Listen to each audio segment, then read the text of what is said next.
2장 5절부터 11절까지 말씀입니다.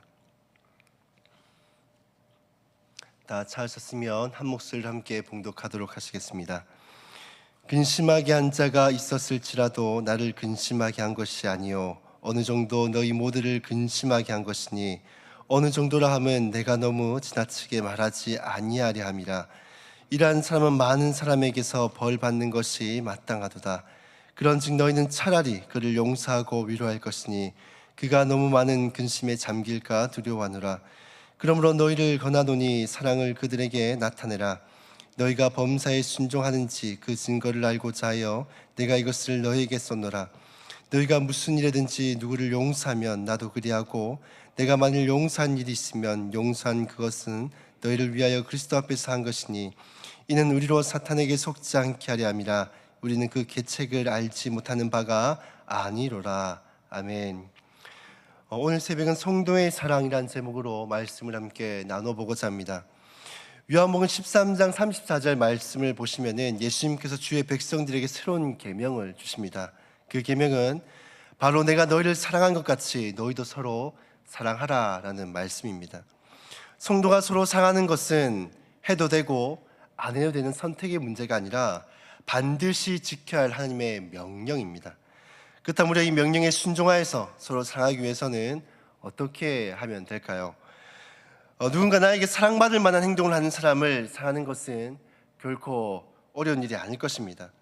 성도들 중에 먼저 나에게 다가와서 반갑게 인사도 해주고 또 친절하게 대해주고 또 먹을 것들이 맛있는 것들이 있으면 또 좋은 것들이 있으면 또 함께 나누고 또 무슨 일 있으면 제일 먼저 달려와서 걱정해주고 기도해주는 그런 사람들을 사랑하는 것은 어려운 것이 아니라 어찌 보면 당연한 것일 겁니다.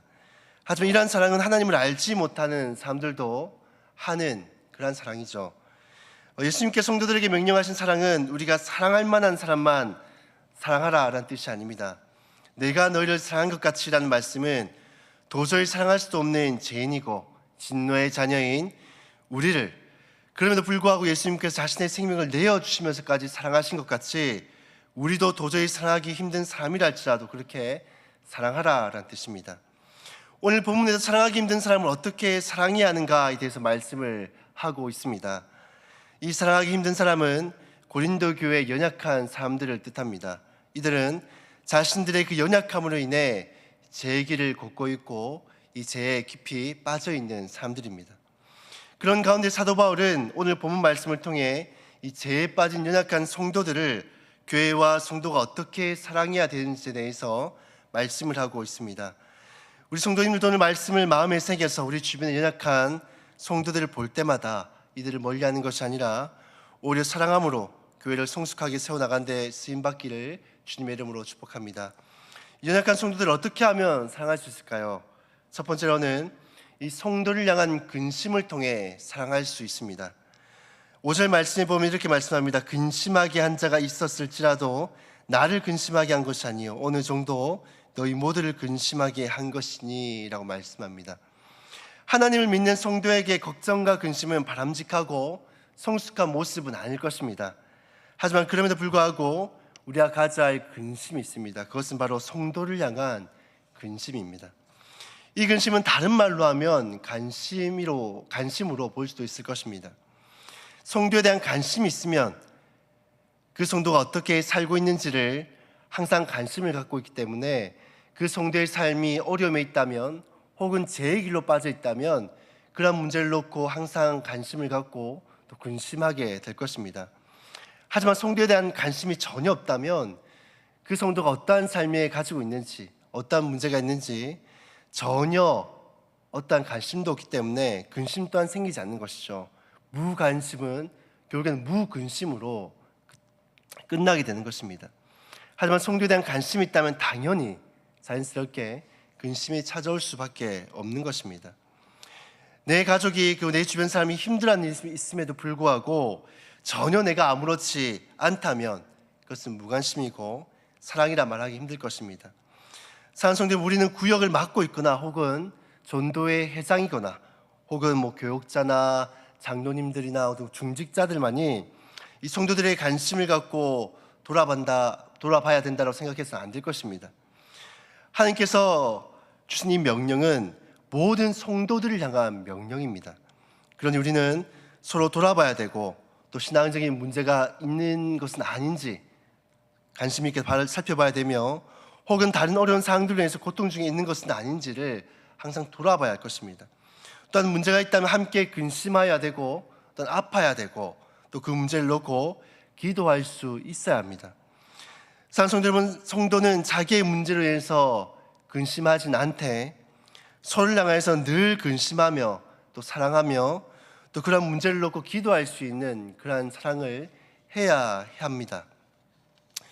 저는 간절히 바라기는 저에게 성도들이 항상 서로를 향해서 근심을 하는 그런 성도들이 다 될 수 있기를 주님의 이름으로 축복합니다.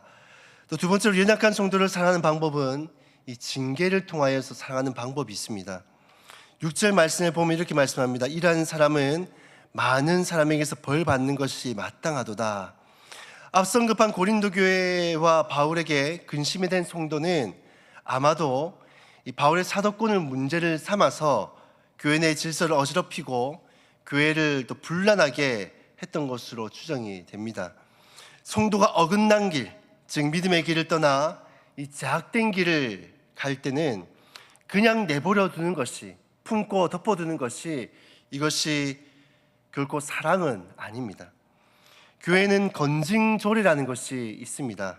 이 건징조례는 성도가 범죄했을 때 이 범죄한 것을 놓고 어떻게 시벌을 할 것인지에 대한 것을 다루는 것입니다. 교회에 이런 건징조례를 두는 것은 진리인 하나님의 말씀을 수호하기 위해서입니다. 성도가 하나님의 말씀을 계속해서 불순종하여 죄를 짓는다면 하나님의 말씀에 대한 건의가 바로 서지 않고 또 이를 방관한다면 다른 성도들 역시 하나님의 말씀을 가볍게 여기고 범죄할 가능성이 크기 때문에 이를 예방하고 하나님의 말씀에 대한 건의를 바로 세우고 또 진리를 온전하게 수호하기 위해서 이런 건징조례를 통해서 이 시벌을 행하는 것입니다. 뿐만 아니라 교회에 건징조례를 두는 가장 큰 이유가 또 있습니다. 그것은 바로 범죄한 성도로 하여금 벌을 주기 위한 목적보다도 이 시벌을 통해 죄로부터 다시 돌이켜 믿음의 길을 온전히 가게 하기 위한 목적이 있는 것입니다. 하나님도 당신의 백성들이 범죄하면 그것을 그저 덮어두고 지나가시지 않습니다. 반드시 이를 통해 징계하시고 그것을 통해 돌이키도록 하나님께서는 징계하십니다. 잠언 3장 12절에도 이렇게 말씀합니다. 대저 여호와께서 그 사랑하신 자를 징계하시기를 마치 아비가 그 기뻐하는 아들을 징계함같이 하시느니라. 우린 징계할 때도 내가 법관이 되어서 아이고 저래 살더만 저러니까 교회에서 벌받지 라는 시선으로 바라봐서는 안 됩니다. 형제를 사랑하는 마음으로 그 형제가 건징조례의 시벌을 통해서 자신의 죄를 통해 자복하고 다시금 믿음의 길로 갈 수 있도록 도와야 되고 함께 형제의 그 죄를 가슴 아파하며 기도해야 하는 것입니다. 사랑하는 여러분, 혹시 우리 주변에 우리 지체들이 입술로나 행동으로나 죄를 범하는 것들을 보실 때가 있을 것입니다. 그럴 때마다 그냥 방관하고 덮어두고 넘어가는 것이 결코 그 형제를 사랑하는 방법이 아니다라는 것입니다. 마태복음 18장 15절 17절 말씀을 보면 이렇게 말씀합니다. 형제가 범죄했을 때에 가장 먼저 그 죄로부터 돌이킬 것을 권면하라 라고 말씀합니다. 권면을 했음에도 돌이키지 않으면 두세 사람이 가서 다시금 권면해야 되고 돌이키지 않으면 교회에게 말하여서 건징조례에 따라 시벌을 받도록 하여서 그 형제가 돌이키도록 우리가 노력해야 된다라고 말씀을 하고 있습니다. 오늘날 많은 교회들이 이 건징조례를 시행하지를 않습니다. 왜냐하면 시벌하는 것이 아무래도 또 징계의 성향이 있다 보니까 이것이 마치 사랑이 없는 것처럼 느껴질 때가 있기 때문입니다. 또한 때로는 이로 말미암아 그 지체가 교회를 나갈까봐 두려워서 이 시벌을 행하지 않기도 합니다. 또 그리고 무엇보다 건징조례를 행하지 않는 이유는 이를 받아들인 성도들이 미성숙하여서 죄를 지은 성도를 시벌할 때 함부로 그 죄에 따라서 심판하기도 하고 정죄하기도 하고 함부로 판단하기도 하기 때문입니다. 하지만 오늘 성경 분명히 우리에게 말씀을 하고 있습니다. 시벌을 하지 않는 것이 사랑이 아니라 오히려 그에 합당하게 시벌을 행하는 것이 바로 말씀을 수호하는 것이고 또한 지체를 바른 길로 인도하는 그 사랑이 한 방편임을 우리에게 알려주고 있습니다. 사랑하는 성도 여러분, 우리는 범죄한 지체를 보면 돌이키도록 권면하고, 또 그럼에도 불구하고 돌이키지 않으면 교회의 이름으로 이 건징졸에 따른 시벌을 행함을 통해 지체가 돌이키도록 우리는 사랑을 해야 합니다. 때론 내가 범죄에서 시벌을 받아야 되는 상황이 된다면 이를 나쁜 마음으로 받아들이는 것이 아니라 나를 바른 길로 인도하신 하나님과 성도들의 사랑이라는 것을 알고 또한 이것을 회개하고 돌이키고 이것도 성숙하게 받아들여야 됩니다. 그래서 우리는 이 징계를 통해 부정적으로 받아들이지 말고 하나님의 사랑과 성도의 사랑을 재확인하는 시간으로 우리는 받아들여야 하는 것입니다. 저는 저희 세강교회 성도들이 이 징계에 대해서 성숙하게 행하고 또한 성숙하게 받아들이는 그런 성도가 될 수 있기를 바랍니다. 그래서 지체에 대한 사랑으로 충만한 성도들이 다 될 수 있기를 주님의 이름으로 축복합니다. 마지막으로 연약한 성도들을 사랑하는 방법은 용서함으로 사랑을 해야 합니다. 7절 말씀에 보면 이렇게 말씀합니다. 그런즉 너희는 차라리 그를 용서하고 위로할 것이니 그가 너무 많은 근심에 잠길까 두려워하노라. 이 건징졸의 핵심은 이 시벌보다도 해벌에 있습니다. 해벌은 범죄한 성도가 자신의 죄를 회개하고 돌이키면은 이 7위의 제적 3분의 2 이상이 출석을 하고 또 3분의 2 이상의 찬성을 통해서 이 시벌을 풀어주는 것을 해벌이다라고 말씀합니다. 해벌은 말 그대로 징계를 풀어줌으로써 교회와 공동체가 범죄한 사람을 다시금 용서하고 공동체로서 다시금 받아들이는 것을 뜻합니다. 교회와 성도는 사랑으로 징계해야 되지만 동시에 사랑으로 용서하는 것이 바로 성도가 해야 될 진정한 사랑이다라는 것을 말씀하고 있는 것입니다. 사랑하는 성도 여러분, 저는 사역을 하면서 성도 간의 갈등을 볼 때가 더러 있습니다. 때로는 한 성도가 자신의 그 잘못을 용서를 구할 때도 있는데 이 한 사람이 자신이 받은 상처가 너무 크다 보니까 아무리 용서를 구해도 이 용서를 받아주지 않는 경우도 때로는 보기도 합니다.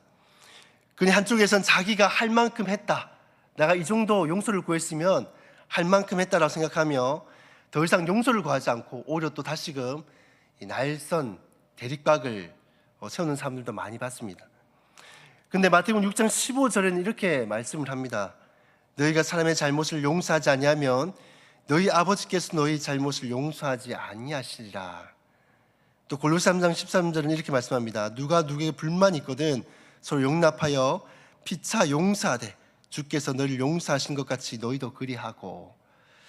사랑하는 성도 여러분, 우리는 예수 그리스도로 말미암아 우리의 죄를 용서 다 받았습니다.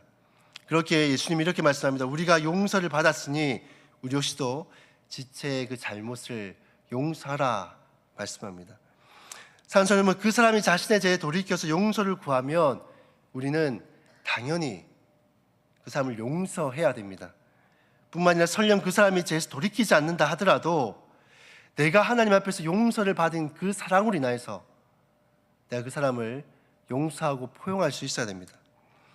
그리고 만약 내가 누군가에게 범죄하고 실족해 한 당사자라고 한다면은 그 사람에게 용서를 구할 수 있어야 됩니다. 한두 번에 해서 되지 않다 하더라도 용서해 줄 때까지 우린 용서를 구해야 하는 것입니다. 용서를 구하고 또한 용서를 행하는 것, 이것이 바로 성도가 그리스도로부터 받은 사랑을 온전히 행하는 것입니다. 사랑하는 성도 여러분, 혹시 누군가에게 잘못을 했습니까?